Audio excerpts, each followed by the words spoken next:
laka ya Allah, salatan wa salaman laka ya Habibullah wa ala alika wa ashabika ya khair halqillah, amma ba'du. Para hadirin hadirat rahmatullah alaikum ajma'in. Alhamdulillahirabbil alamin, akad pernikahan sudah berlangsung.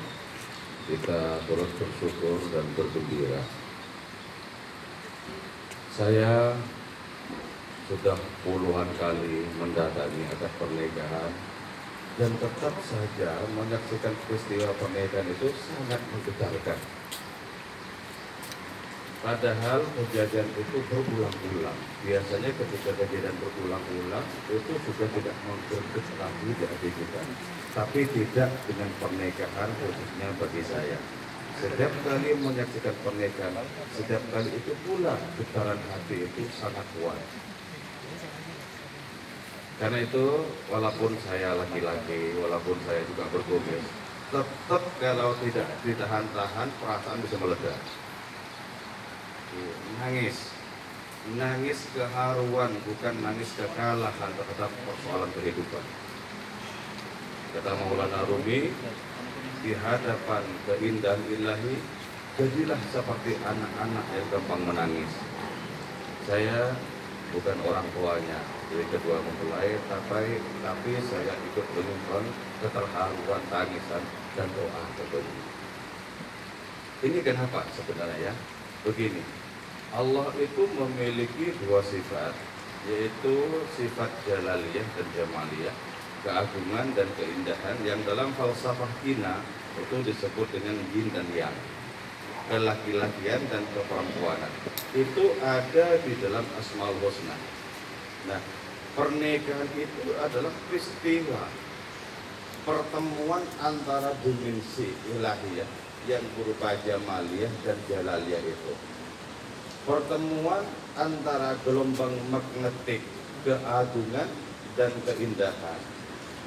Dan karena itu kemudian kalau kita menyimaknya secara spiritual, secara rohani, pastilah kita tergetar oleh peristiwa adanya pernikahan itu.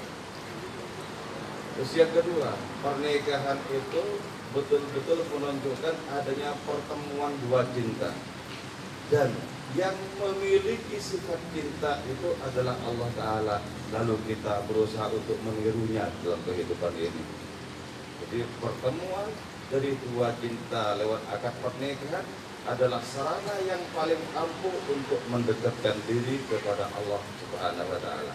Karena itu ada jaminan dari Kanjeng Rasul, yaitu man tazawwaja faqad ahraza syatra dinihi, bahwa orang yang sudah menikah itu berarti sudah terlindungi, terjaga separuh agamanya. Falyattaqillah bisyatril akhir, maka mendekatlah, bertakwalah kepada Allah dengan separuh berikutnya. Jadi ini sudah rampung separuh agama kedua mempelai ini. Karena itu kemudian yang separuhnya lagi itu tinggal direalisasikan dengan sungguh-sungguh, penuh ketulusan dan penuh dengan kecintaan, maka akan merampung menjadi kamaliyah. Jadi perjumpaan antara jamaliyah dan jalaliyah, perjumpaan antara keindahan dan keagungan itu akan menjelma adanya kesempurnaan. Terus yang ketiga, rahasia berikutnya adalah bahwa adanya akad pernikahan itu menunjukkan kepada kita bahwa Allah Ta'ala itu punya rencana dengan kehidupan ini. Karena itu doa kita besar untuk kedua mempelai, untuk anak cucu keturunannya itu, agar dijadikan oase oleh Allah Ta'ala di tengah padang gersang kehidupan yang semakin hari semakin tandus ini.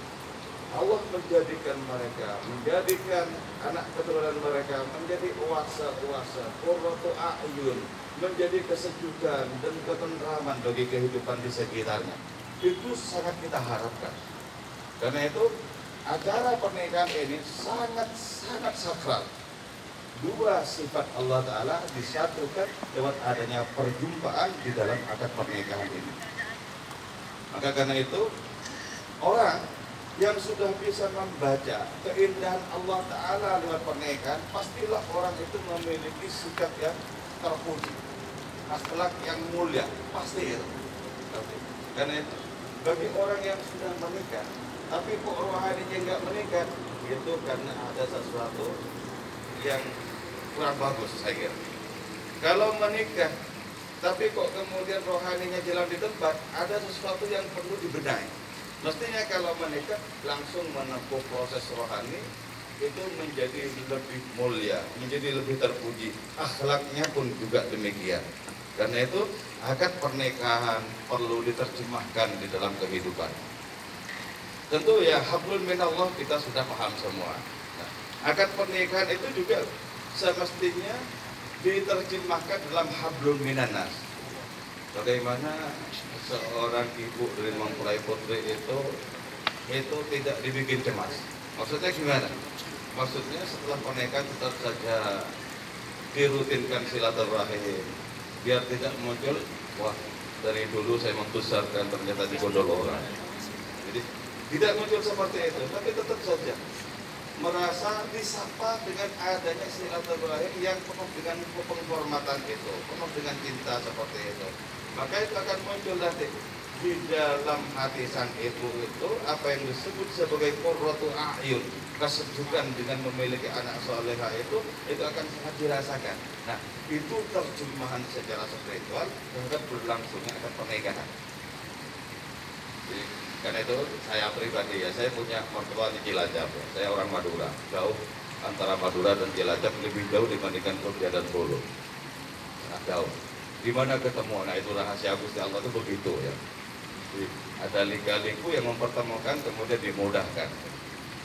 Saya tetap menyempatkan diri sebulan sekali atau 2 bulan sekali datang, walaupun kelahiriannya itu cuma setor muka, tapi itu cukup menggembirakan, sehingga bapak saya bilang misalnya, jadi bapak mertua, anakku tidak hilang kok, tidak dibawa suaminya untuk selamanya. Jadi karena itu muncul adanya pelaksanaan dari zurhiban tasdad hubban. Mainlah sesekali maka akan menambahkan adanya kecintaan. Jadi tambah lagi hubungan spiritualnya itu tambah bagus. Nah, ketika akad pernikahan diterjemahkan dengan cara seperti itu, maka insya Allah itu akan melahirkan dzurriyyah, keturunan soleh dan soleha, melahirkan orang-orang yang bisa tidak saja bermanfaat bagi kehidupan, tapi memberkati kehidupan itu sendiri. Sehingga kita dengan demikian bisa merespon rencana Allah Ta'ala lewat adanya cucu pernikahan itu. Kalau dalam bahasa yang lebih sarkas itu, dalam bahasa novel misalnya, itu disebutkan bahwa adanya pernikahan adalah bukti bahwa Allah Ta'ala belum bosan dengan kehidupan. Jadi masih akan ada regenerasi. Dan dari regenerasi itu kita taruh di situ doa kita pertaruhkan mereka di dalam tahajud kita.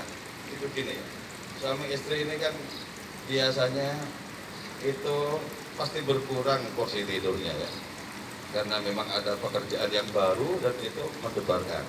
Bayangkan begini ya, orang punya motor baru itu kan senang, punya kulkas, mobil kan senang.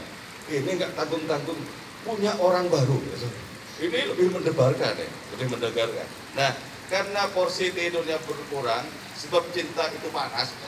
Maka itu alokasikan juga porsi itu untuk bermesraan dengan Allah Subhanahu wa Ta'ala. Ya Allah, Engkaulah asal usul dari segala cinta, Engkau pula asal usul dari segala kerinduan. Jadi luangkan waktu untuk hadiratnya sebagai asal usul segala cinta itu agar kita senantiasa bermunajat. Nah, jadi diperjuangkan dari sekarang tentang munculnya anak cucu itu, diperjuangkan dari sekarang. Kalau bisa malah begini, setiap kali beraktivitas suami istri, wudhu dulu, kalau nggak terburu-buru wudhu, terus salat hajat 2 rakaat saja, itu baru dimulai apa yang semestinya dimulai. Ada seorang waliullah ya, disebutkan dalam kitab Nafat itu begini, ada seorang wali yang setelah menikah, kekasih Allah wali itu, ala auliya Allah, la khawfun alaihim wa lahum yahzanun, sebuah terma dari Al-Quran. Ada seorang wali dan kekasih Allah Ta'ala itu menikah. Setelah menikah itu tidak langsung kumpul sama istrinya,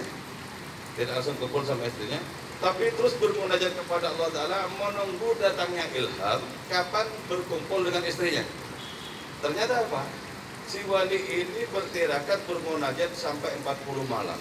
setelah 40 malam datang ilham dari Allah Subhanahu wa taala. Sekarang kumpuli istrimu dan naiklah engkau ke atas rumah, ke atas bumbungan rumahmu, lalu katakan, wahai para tetangga, siapa di antara kalian yang memiliki kuda, silahkan naikilah kuda kalian.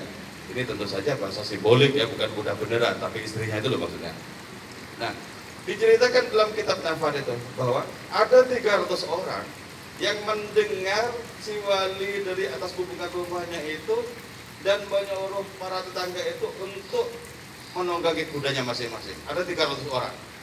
Nah, yang 300 orang ini akhirnya semua istrinya hamil dan seluruh anak yang dilahirkan itu soleh-soleha. Seluruh anak yang dilahirkan itu memiliki keistimewaan di hadapan Allah Ta'ala. Tapi kayaknya kalau 40 terlalu lama ya. Jadi saya tidak lihat ekspresinya, tapi sepertinya tebakan saya nggak meleset. Jadi kalau 40 lama banget. Tapi kalau misalnya setiap mau beraktivitas wudhu dulu, insya Allah tidak sulit kalau itu ya, tidak sulit. Karena itu jangan langsung main tabrak ya. Kalau main tabrak baru bangun langsung saja. Ya. Maklum saja kalau anaknya bandel-bandel itu. Oh, tidak ada negosiasi spiritual dengan Allah Subhanahu Wa Taala proses pembikinannya. Padahal mestinya kalau dalam tasawuf orang berhubungan suami istri itu mestinya memuncak rohaninya kepada Allah Subhanahu Wa Taala. Itulah kenikmatan rohani yang juga bisa dirasakan sebagai kenikmatan nafsu. Ibadah yang cocok dengan nafsu. Jangan lupa Nabi kita itu bersabda begini, hubbiba ilayya min dunyakum salatun. Ada 3 perkara yang saya ditakdirkan untuk mencintai 3 perkara itu. 1, perempuan langsung. Jadi perempuan itu ranking teratas dari yang dicintai Nabi. Nomor 2 apa? Wewangian. Apa artinya wewangian? Seluruh kebaikan itu simbolnya wewangian. Karena itu ada istilah orang ini harum namanya. Maksudnya perilakunya baik. Terus sholat itu nomor terakhir. Waju'alat qurratu aini fi sholat itu terakhir. Itu masih di bawahnya perempuan, di bawahnya wewangian. Kenapa? Kok perempuan paling atas? Karena di perempuan itu sifat keindahan Allah Ta'ala lebih nyata dibandingkan yang berada pada makhluk-makhluk yang lain. Mana yang lebih indah? Parang tritis atau perempuan soleha? Lebih indah perempuan soleha. Seluruh tempat rekreasi dunia untuk hari ini itu kalah indah menurut Mas Dani dibandingkan asli.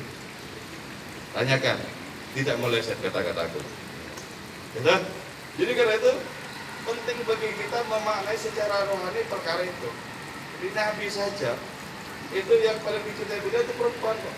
Karena itu beliau adalah orang yang paling menghormati perempuan, paling memberikan harkat martabat kepada perempuan. Ketika di zaman jahiliyah sama sekali perempuan itu tidak diberikan harkat martabat sebagaimana semestinya, Nabi lah orang yang pertama kali membela anak perempuan. Iya. Kalau begitu cara kita memandang pernikahan, betapa indahnya. Kalau begitu cara kita memandang perempuan, betapa sesungguhnya ini langsung nyambung dengan Allah Subhanahu wa Ta'ala. Banyak di antara para intelektual muslim bisa melahirkan karya-karya hebat lewat pintu perempuan. Jadi menyaksikan perempuan yang bergetar itu batinnya, bukan nafsunya.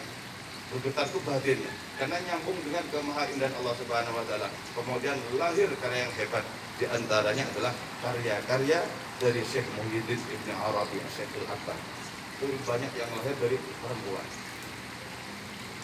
Nah, dengan demikian, insya Allah ini sedikit bisa menjadi bekal untuk mengarungi rumah tangga yang penuh dengan keindahan itu. Itulah yang kita ikut serta mendoakan pagi hari ini di sini. Oke, sekali lagi, moga-moga dua mempelai ini senantiasa sehat walafiat, dianugerahi oleh Allah Ta'ala rezeki yang berkah, umur yang berkah, ilmu pengetahuan yang berkah, dan lain semacamnya dengan kemurahan Allah Subhanahu wa Ta'ala. Oke, saya kira ini saja yang saya sampaikan. Moga-moga bermanfaat dan barokah. Mohon maaf atas segala kekhilafan kekurangan. Wal afu minkum. Wassalamualaikum warahmatullahi wabarakatuh.